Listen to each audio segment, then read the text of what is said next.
বিশ্বজিৎ দাসও বনগাঁ সাংগঠনিক জেলার সভাপতি, তাপস দাও বারাসাত সাংগঠনিক জেলার সভাপতি হিসেবে দায়িত্ব পালন করেছেন। আমরা আমাদের কালেকটিভ, এখানে অরূপ দা, বিপ্লব দা রয়েছেন, আমরা নিজেদের মধ্যে একটু আলোচনা করে আমরা আগামীকাল আপনাদের জানাবো। আমাদের যে কালেকটিভ, এটা যৌথ কালেকটিভ, সেই কালেকটিভে তাপস চট্টোপাধ্যায়, বিশ্বজিৎ দাস তারা এসেছেন, তাদের স্বাগত। এখানে আমাদের পার্টির অল ইন্ডিয়া চেয়ারপারসন, আমাদের যে national working committee, all India Trinamool কংগ্রেসের যিনি চেয়ারপারসন, শ্রী অরূপ রায় উপস্থিত রয়েছেন। অরূপ দা যেহেতু অত্যন্ত প্রাজ্ঞ মানুষ, আমাদের রাজ্যের সভাপতি বিপ্লব দা ছিলেন একটু আগে, বিপ্লব দা রয়েছেন, তো বিপ্লব দা, অরূপ দা এরা যেহেতু সিনিয়র, আমাদের অভিভাবক, তারাও ধরুন মনিটরিং করছেন গোটা ব্যাপারটা। বলে যে একটা পলিটিক্যাল লাইফ, সাংগঠনিক লাইফ, অর্গানাইজেশন সেন্স, এটা আমাদের যেটা বললো যে কালেকটিভ আলোচনা, এটা খুবই অভাব হচ্ছে। আমি নিজেও ধরুন কোনো কথা বলতে যাবো, চিফ মিনিস্টারের ঘরে সে ঘরের মতো সুযোগ থাকবে। অভিষেক বন্দ্যোপাধ্যায়কে ফোন করলে, সে ফোন কেউ করলে, সে আমাদের এখানে একটা যুব নেতা, তিনি গিয়ে অ্যাপ্রুভ করতেন, তবে সেটা ধরা হবে। আমি নিজে রাজারহাটে প্রায় বলতে পারেন 49 বছর রাজনীতি করেছি, 44 বছর জনপ্রতিনিধি, এবার পঞ্চায়েত মেম্বার থেকে প্রধান থেকে পুরসভার চেয়ারম্যান, তারপর কর্পোরেশনের ডেপুটি মেয়র, যারা নেতৃত্ব আছেন তারাই আমাকে করেছে। বিধায়ক হিসেবে দেখেছেন যে কোনোদিন কোনো বিধানসভায় কার্যকরীতে দেখুন একদিন আমি কোনো অ্যাবসেন্ট করি, অন্যদের মধ্যে চলে যায়, যারা আছেন চলে যায়। মানে রাত্রি 12টা 1টা 2টো অবধি কাজ করছে, আমার নিজের এজেন্ট থাকতো হাসপাতাল, নার্সিংহোমগুলোতে, তাপস্যারা যে উপস্থিত থাকবে এটাই করে। সেই রেকগনাইজেশন দলে কোনো মতো বেরিয়ে দেয়, একজনের সঙ্গে একজনের লড়াই করে দেওয়া, এটা আমি খুবই অসন্তুষ্ট ছিলাম। ভুবন ভ্রমিয়া শেষে আমি এসেছি তোমারই দেশে। বিভিন্ন দলে তাপসদার সঙ্গে আমার অত্যন্ত ভালো সম্পর্ক। এখন সরকার যেভাবে তাকে হারানো হয়েছে, জোর করে হারানো হয়েছে, কাউন্টিং লুট করে হারানো হয়েছে, এবং তারপরেও দেখেছি পুলিশ যেভাবে তার সঙ্গে দুর্ব্যবহার করছে, ভিডিওগুলো দেখেছেন, হয়তো সেই চাপটা সামলাতে পারেননি।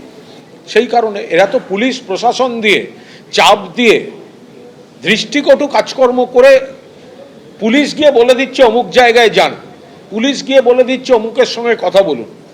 এখানে তো রাজনীতি হচ্ছে না, তো পুলিশ প্রশাসন দিয়ে হচ্ছে। ফলে যারা দমটা ধরে রাখতে পারছেন তারা থাকছেন, যারা দমটা ধরে রাখতে পারছেন না তারা সেই জায়গাটা আত্মসমর্পণ করে দিচ্ছেন। আর তাপস চট্টোপাধ্যায় পৌঁছানোর আগেই আজকে বিধানসভায় বিরোধী দলনেতার ঘরে পৌঁছে যান বনগাঁ উত্তরের প্রাক্তন বিধায়ক বিশ্বজিৎ দাস।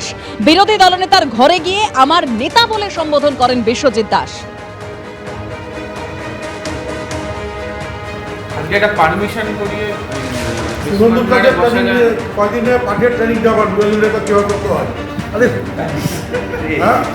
না, এটা ঋতব্রত বন্দ্যোপাধ্যায় রাজ্যের বিরোধী দলনেতা তার ঘরে এলেন এবং দেখা যাচ্ছে আপনাকে, কি বলবেন? নতুন তৃণমূল নয়, আমি তো তৃণমূলের ঘরে এসেছি।